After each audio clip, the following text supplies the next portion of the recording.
señor Bernal goza para estos lugares, pues añora no tener nacionalidad mexicana. Porque no es así la realidad. Es muy difícil el acceso incluso a instituciones públicas cual la CNICENTE, Patrimonio Nacional. En segundo lugar, cuando yo hablo de participación del lado del pueblo y de aproximación, en consecuencia de vitalidad a vivienda de Quito, asunto que no vuelvo a tocar, me refiero a una concretísima situación actual española. Y esta situación actual española se llaman las autonomías. Al principio yo dije que hay que vivir toda magnificación o majestática lejanía, el aura que dice Walter Benjamin, y una política de aproximación. Las autonomías en este aspecto van a ser distintas, porque la aproximación se produce geográficamente. Segundo, lo histórico. Como el tema es patrimonio artístico, tal vez comienza a eliminar la palabra artístico, pocas. Lo histórico significa, dado que estos contenedores, no otra cosa son los monumentos, van a aparecer ante las colectividades como hitos de su historia próxima, esto es, de su identidad histórica. Esto por lo que hace a la aproximación, por lo menos en la situación española. Y por último, yo leí en el cartel del programa que hablaba del patrimonio artístico nacional. Luego la adjetivación nacional, me imagino que aludiría al Estado español. Bueno, en el caso del señor no puede ir al Estado mexicano. Patrimonio nacional, pero no lo digo ahora porque no quiero acaparar ni muchísimo menos el tiempo de otros. Me parece muy preciso y me reservo para próxima intervención que hay que aquilatar, antes de entrar en el tema, tres entidades cuya sinonimia presumible e inexistente está dando lugar a equívocos hasta en el Senado. No digamos en los medios. Para terminar en el tema, porque el punto se pasa. ¿Se puede hacer sintéticamente esa diferenciación? Pues se puede hacer de algún modo. En España hay tres patrimonios que son el patrimonio artístico, actualmente agrega archivos y museos, en su dirección general, y pues en el que van comprendidos todos los bienes al margen de su régimen de propiedad jurídica, sean públicos o privados, civiles o religiosos, muebles o inmuebles, que el Ministerio de Cultura protege o debe proteger a través de la Dirección General que aquí está representada. Hay un patrimonio del Estado que no tiene que ver en absoluto con el arte y, si se quiere, ni con la historia. Depende del Ministerio de Hacienda y se cuida o engloba los bienes del Estado en cuanto que tal. Los bienes de Hacienda, bienes patrimoniales del Estado, exactamente, es decir, los que son de su propio dominio, sin entrar en si hay relevancia cultural o hay notoriedad artística. Acciones de una sociedad anónima al edificio del Ministerio de Hacienda. Y por último, que aquí viene la piedra de confusión, hay un patrimonio llamado nacional, que sí que alberga conjuntos históricos, tanto muebles como inmuebles. Este patrimonio nacional, en el fondo, abarca, o son de su dominio, aquellos bienes que secularmente estuvieron confundidos durante mucho tiempo entre los bienes patrimoniales del monarca y los de la corona, y se afirma su personalidad jurídica a lo largo del siglo XIX.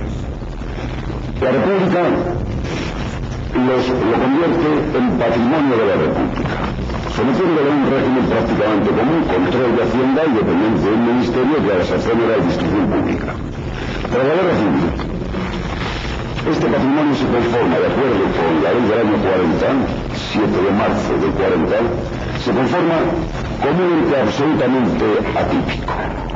Sus bienes, que se dice que son propiedad del Estado, pero a cargo de su primera magistratura, llevarán un régimen absolutamente atípico, jurídicamente excepcional. No me refiero al tono que le damos hoy a lo excepcional como lo glorioso, sino por restrictivo. Concretamente, no tienen control alguno del Ministerio de Hacienda ni del Tribunal de Cuentas en lo económico y no dependen en lo artístico, si no es para caso de reparación de ningún ministerio.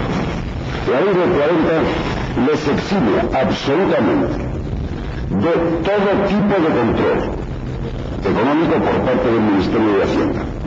Y y la vinculación que pueden tener con el Ministerio de Cultura es de carga para el Ministerio de Cultura. Solamente por un tema que yo quería preguntarles como el permiso o la anuencia de nuestros invitados de otros países. Yo pido la palabra para aclarar esto que no concluye. Perdón. No concluye, perdón. Bueno, vamos a concluir más. Pero falta parte sustancial. Si se analizan entre los bienes que en este llamado Patrimonio Nacional, creador de equipos postales, como el haber suscitado en el Senado una enmienda tratando de englobar en el patrimonio artístico como párrafo segundo. Afortunadamente en la comisión mixta esto se vino abajo y luchamos unos cuantos, entre ellos a Benja, para que se viniera abajo. Entonces así que hay tanto propiedades sin más como el Monte del Pardo, como monumentos cual el Escorial, las Huelgas Reales, el Palacio Real, el Convento de la Encarnación, las Descalzas Reales, el Palacio de la Muralla, etc. Luego albergan dos tipos de propiedades. En cuanto a las primeras, la ley a estos bienes les da el tratamiento de inalienables e imprescriptibles. Yo no sé si la imprescriptibilidad se refiere a la alienabilidad in eternum. ¿Por qué ocurre? Que del Monte del Pardo se han enajenado la ciudad Puerta de Hierro, el complejo residencial La Florida, además acogiéndose a leyes que favorecen en cuanto al pago de impuestos. Se ha enajenado Casa Quemada, se ha enajenado, derribado y dedicado a construir un edificio, la ex-iglesia del Buen Suceso, con su correspondiente patronato y hospital. Se ha enajenado toda la zona circundante a la llamada Fundación Generalísima. Por los casos alquileres, todos los clubs aristocráticos de las cercanías de Madrid, Club de Campo, Club Puerta de Hierro, Sociedad Hípica, Tiro de Pichón, Tejar de Somontes y el Escorial, el célebre Club de la Herrería, han sido por los buenos alquilados a estas sociedades privadas.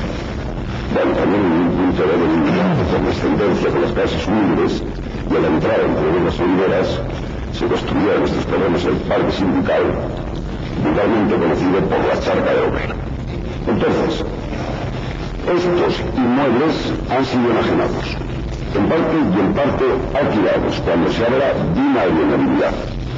En segundo lugar, respecto de los inmuebles, en los palacios, por lo menos uno que conozca yo a fondo, que es el Escorial, se ha modificado sustancialmente, aparte de que si das cuentas de donde se hallan ciertos tapices y cuadros continúan sin darse, se ha modificado lo que era más sustancial de este palacio modesto a todas las luces, el de los Borbones, cuyo único valor radicaba en la decoración, es decir, en la tapicería. Esta tapicería, bueno, no era tapicería en el sentido de que se tapizó, que eran tapices de Goya, de Teniers, etc. Ha sido en su máxima parte modificada.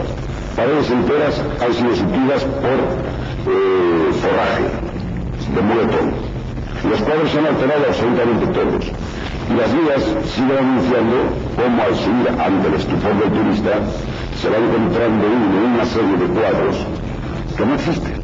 Guías editadas este mismo año.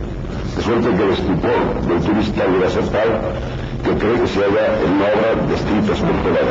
No vamos a estar más ejemplos para... No, hay números. Antes de que esté el director general, conviene que en nombre de la Claudia Flora de los espectadores, que es una lástima, dado el tema que está tocando, que no está aquí el señor Fuentes y yo dice yo, a quien habíamos invitado, pero por ahí no ha podido venir, y que ha administrado se me lo pidió el Patrimonio Nacional durante todo ese tiempo. Y ahora es la respuesta ya de... No respuesta, yo solamente quería aclarar para que en lo que toca a la Dirección General de Patrimonio Artístico, Archivos y Museos, que como se ha aclarado, y es así exactamente, es competente por razón de la materia sobre todos los bienes públicos, privados, etcétera, etcétera, e incluidos naturalmente estos bienes. Yo desde que por lo menos soy director general recibo con cierta frecuencia expedientes de obras en estos palacios nacionales que los servicios técnicos controlan, informan y autorizamos o rectificamos si lo creemos oportuno. Es decir, para que no haya dudas de que estos palacios se eximen de la jurisdicción tutelar de la Dirección General de Patrimonio Artístico, aunque esto fuera de hecho. No. envía regularmente desde que yo soy director general recibo constantemente proyectos que se visan y que se autorizan o se rectifican si se cree oportuno. Solamente haría decir esto. Si se hace esto por regla común, ocurre que se está infringiendo la ley del 40, que dice taxativamente que el ejercicio del derecho compete al jefe del Estado.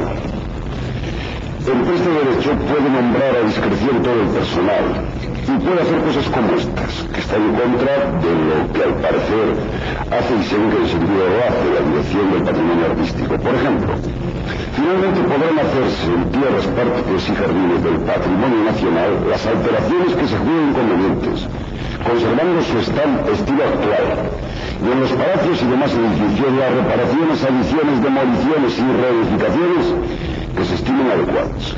El patrimonio nacional acude a la Dirección General del Patrimonio Artístico cuando le conviene que se repare.